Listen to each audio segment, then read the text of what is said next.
साथियों नमस्कार। यूपी के प्रयागराज माघ मेला इस समय केवल आस्था का केंद्र नहीं बल्कि एक बड़े प्रशासनिक विवाद का केंद्र बन चुका है। जहां ज्योतिष पीठ शंकराचार्य पद को लेकर जारी किया गया एक नोटिस पूरे देश में चर्चा का विषय बना है। माघ मेला प्राधिकरण द्वारा स्वामी अभिमुक्तेश्वरानंद को भेजे गए इस नोटिस ने संत समाज, प्रशासन और न्यायिक व्यवस्था के बीच टकराव की स्थिति पैदा कर दी है। यह विवाद तब और गहरा हो गया जब स्वामी अवमुक्तेश्वरानंद ने इस नोटिस के खिलाफ प्रेस कॉन्फ्रेंस कर मेला प्रशासन पर गंभीर आरोप लगाए और सुप्रीम कोर्ट की अवमानना तक की बात कह दी। माघ मेला प्रशासन ने अपने नोटिस में सुप्रीम कोर्ट में लंबित सिविल अपील संख्या 30/10/2020 और 30/11/2020 का हवाला देते हुए स्वामी अभिमुक्तेश्वरानंद से 24 घंटे के भीतर यह स्पष्ट करने को कहा कि वे किस आधार पर स्वयं को ज्योतिष पीठ का शंकराचार्य बता रहे हैं। प्रशासन का कहना है कि अक्टूबर 2020 में सुप्रीम कोर्ट ने ज्योतिष पीठ के किसी भी नए पट्टाभिषेक पर रोक लगा दी थी और उसी आदेश के आधार पर यह नोटिस जारी किया गया। हालांकि स्वामी अभिमुक्तेश्वरानंद का कहना है कि प्रशासन सुप्रीम कोर्ट के आदेशों को गलत तरीके से प्रस्तुत कर रहा है और जनता को भ्रमित किया जा रहा है। प्रेस कॉन्फ्रेंस में सुप्रीम कोर्ट के वरिष्ठ अधिवक्ता पीएम मिश्र भी मौजूद रहे। उन्होंने पूरे मामले का कानूनी पक्ष रखा। पीएम मिश्र ने स्पष्ट रूप से कहा कि मेला प्रशासन द्वारा जारी किया गया नोटिस सर्वोच्च न्यायालय की अवमानना की श्रेणी में आता है। उन्होंने कहा कि प्रशासन जिस आदेश का हवाला दे रहा है उसे ना तो सही संदर्भ में पढ़ा गया और ना ही उसकी समय सीमा को समझा गया। वकील ने बताया कि सुप्रीम कोर्ट का पहला आदेश 21 सितंबर 2022 को आया था, जिसमें स्वयं अदालत ने स्वामी अभिमुक्तेश्वरानंद को शंकराचार्य के रूप में संबोधित किया था। पीएन मिश्र के अनुसार स्वामी अभिमुक्तेश्वरानंद का पट्टाभिषेक 12 सितंबर 2022 को ही विधिवत संपन्न हो चुका था। इसके बाद 14 अक्टूबर 2022 को जो आदेश आया वह पहले से पट्टाभिषेक को रद्द करने के लिए नहीं था। 17 अक्टूबर 2022 को सुप्रीम कोर्ट ने भविष्य में होने वाले किसी भी नए पट्टाभिषेक पर रोक लगाने की बात कही थी, न कि पहले से संपन्न धार्मिक अनुष्ठानों को अमान्य करने की। वकील का कहना है कि सुप्रीम कोर्ट के आदेश में कई स्थानों पर स्वामी अभिमुक्तेश्वरानंद को शंकराचार्य लिखा गया है। ऐसे में मेला प्रशासन का नोटिस न केवल गलत है बल्कि न्यायालय के आदेशों की अवहेलना भी है। स्वामी अभिमुक्तेश्वरानंद ने नोटिस देने के तरीके पर भी गंभीर सवाल खड़े किए हैं। उन्होंने बताया कि जिस घटना के संदर्भ में उन्होंने अपनी बात रखी थी उसके बाद रात 12 बजे के बाद एक अधिकारी उनके शिविर में आया और रात में ही नोटिस स्वीकार करने का दबाव बनाने लगा। नोटिस देने वाला व्यक्ति कानून को बताया गया। शिष्यों द्वारा नोटिस लेने से मना करने पर अधिकारी शिविर के गेट पर नोटिस चस्पा कर चले गए। स्वामी अभिमुक्तेश्वरानंद ने सवाल उठाया कि मेला प्राधिकरण के सामने कौन सी आपात स्थिति आ गई जिसके चलते आधी रात में नोटिस चस्पा करना पड़ा। स्वामी अभिमुक्तेश्वरानंद ने कहा कि सुप्रीम कोर्ट का गलत हवाला देकर कब तक बचा जाएगा। उन्होंने यह भी आरोप लगाया कि प्रशासन जानबूझकर धार्मिक भावनाओं को आहत करने का प्रयास कर रहा है। उन्होंने कहा कि सरकार स्वयं उन्हें शंकराचार्य मान चुकी है, जिसका प्रमाण पिछले महाकुंभ में प्रकाशित सरकारी स्मारिका है। उस स्मारिका में उसकी तस्वीर जगत गुरु शंकराचार्य स्वामी अभिमुक्तेश्वरानंद के नाम से प्रकाशित की गई थी। अब अचानक उनकी पहचान पर सवाल उठाना प्रशासन की मंशा पर संदेह पैदा करता है। स्वामी अभिमुक्तेश्वरानंद ने मेला प्रशासन पर भेदभाव का आरोप लगाते हुए कहा कि माघ मेले में कई लोगों को शंकराचार्य लिखकर शिविर आवंटित किए गए हैं, लेकिन उन्हें कोई नोटिस नहीं दिया गया, केवल उन्हें ही निशाना बनाया गया।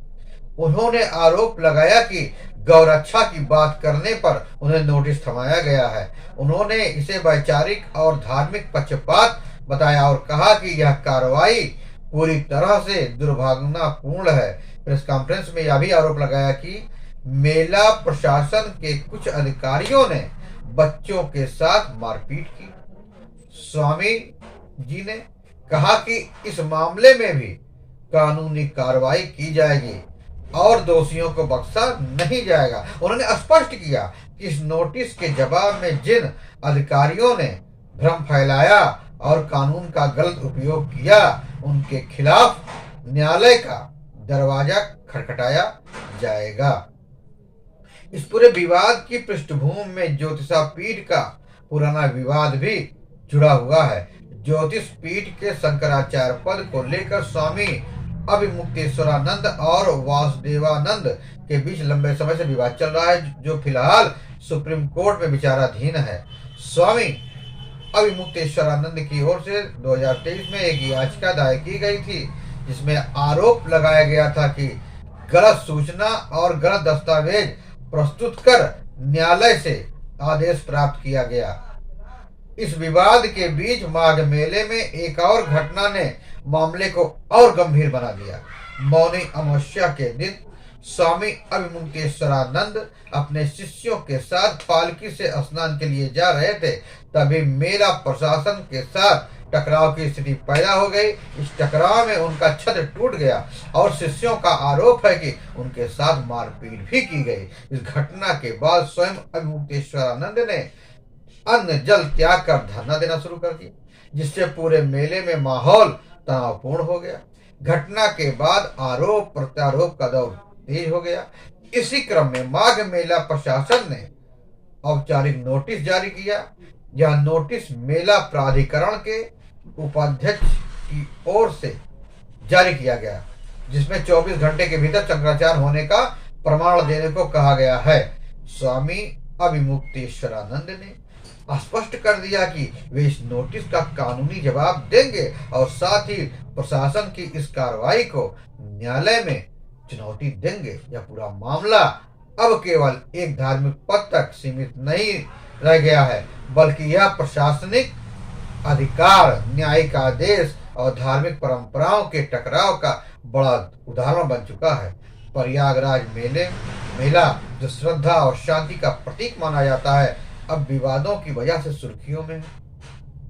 आने वाले दिनों में यह बेहद अहम होगा कि सुप्रीम कोर्ट इस पूरे मामले पर क्या रुख अपनाता है और क्या मेला प्रशासन की कार्रवाई को सही ठहराया जाता है या स्वामी अभिमुक्तेश्वरानंद के आरोप न्यायिक रूप से प्रमाणित होते हैं। फिलहाल यह विवाद पूरे देश में चर्चा का विषय बना हुआ है और सभी की निगाहें अब सर्वोच्च न्यायालय के अगले कदम पर टिकी हुई हैं। आपको बताते चलें कि स्वामी अभिमुक्तेश्वरानंद, जिन्हें कई लोग अमुक्तानंद महाराज के नाम से भी जानते हैं, यह पहली बार नहीं है जब ये सरकार या प्रशासन के फैसलों पर खुलकर अपनी बात रखते नजर आए हों। इससे पहले भी वे कई मौकों पर नीतियों, व्यवस्थाओं और सरकारी निर्णयों पर सवाल उठाते रहे हैं। हालांकि स्वयं स्वामी अभिमुक्तेश्वरानंद का कहना रहा कि वे विवादों में पड़ना नहीं चाहते, बल्कि अपनी बात सिद्धांतों को सामने रखना उनका अधिकार। इसके बावजूद उनके बयान और कार्यशैली अक्सर चर्चा का विषय बना रहता है और यही वजह है कि उनका नाम बार बार सुर्खियों में आता रहता है। इस पूरे मामले में सबसे अहम यही है कि स्वामी जी सही है या गलत, लेकिन इस सवाल का जवाब ना तो प्रशासन अकेले दे सकता है और ना ही कोई एक पक्ष। वास्तविकता यह है कि इनका फैसला अब जनता, संत समाज, न्यायिक प्रक्रिया अपने अपने असर से कर रही है। लोग अपने अपने दृष्टिकोण से इस पूरे घटनाक्रम को देख रहे हैं और नफा नुकसान, परंपरा और व्यवस्था के तराजू पर तौल रहे हैं। कोई इसे संत समाज के सम्मान के साथ जुड़ा मामला मान रहा है, तो कोई इसे नियमों और मर्यादाओं का उल्लंघन बता रहा है। इसी क्रम में एक और सवाल सामने आता है कि जो आम आदमी, श्रद्धालुओं के मन में उठ रहा है, वह सवाल है कि पालकी में बैठकर संगम स्नान करने की परंपरा को लेकर माघ मेले और कुंभ जैसे आयोजन में देश दुनिया से आए साधु संतों को अक्सर पैदल चलते साधारण तरीके से स्नान करते देखा गया है। बड़े बड़े अखाड़ों के महंत और महामंडलेश्वर भी परंपरागत रूप से पैदल चलकर ही संगम पहुंचते हैं। ऐसे में पालकी में बैठकर अवमुक्तानंद महाराज संगम स्नान करने का तरीका कई लोगों को समझ से परे लगा और यही बात विवाद को और हवा दे रही है। कुछ लोगों का मानना है कि पद और परंपरा के नाम पर विशेष सुविधा लेना संत परंपरा की मूल भावना के विपरीत है, जबकि वहीं दूसरी ओर समर्थकों का कहना है कि शंकराचार्य जैसे पद की अपनी गरिमा और मर्यादा होती है, जिसके अनुसार व्यवस्था की जाती रही है।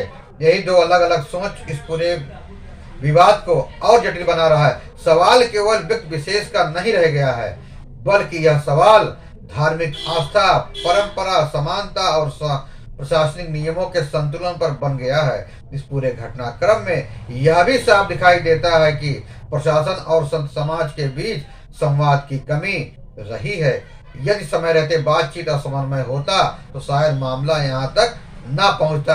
आधी रात में नोटिस, धरना, आरोप प्रत्यारोप और कानूनी चेतावनियां, यह सब उस व्यवस्था पर सवाल खड़े करता है जिसका उद्देश्य मेले को शांतिपूर्ण और व्यवस्थित रूप से संपन्न कराना है। वहीं दूसरी ओर संत समाज से जुड़े व्यक्तियों से भी यह अपेक्षा की जाती है कि वे अपने परंपराओं और अपनी आचरण से समाज के लिए उदाहरण प्रस्तुत करें। अंततः यह कहना गलत नहीं होगा कि यह मामला केवल स्वामी अभिमुक्तेश्वरानंद बनाम माघ मेला प्रशासन का नहीं है। यह मामला व्यवस्था बनाम परंपरा, नियम बनाम आस्था और अधिकार बनाम मर्यादा के बीच किसी एक रेखा को उजागर करता है। अब यह देखना होगा कि न्यायालय इस पूरे विवाद पर क्या रुख अपनाता है। प्रशासन तथा संत समाज इस अनुभव से क्या सीख लेते हैं। फिलहाल जनता सब कुछ देख रही है, समझ रही है और अपने अपने है कि पूरे घटनाक्रम में कौन सही है और कौन गलत। यही लोकतंत्र और आस्था के बीच संतुलन की सबसे बड़ी परीक्षा है। आपको यह खबर कैसी लगी? फिर मिलेंगे नई जानकारी के साथ, नई खबरों के साथ। तब तक के लिए जय हिंद, वंदे मातरम।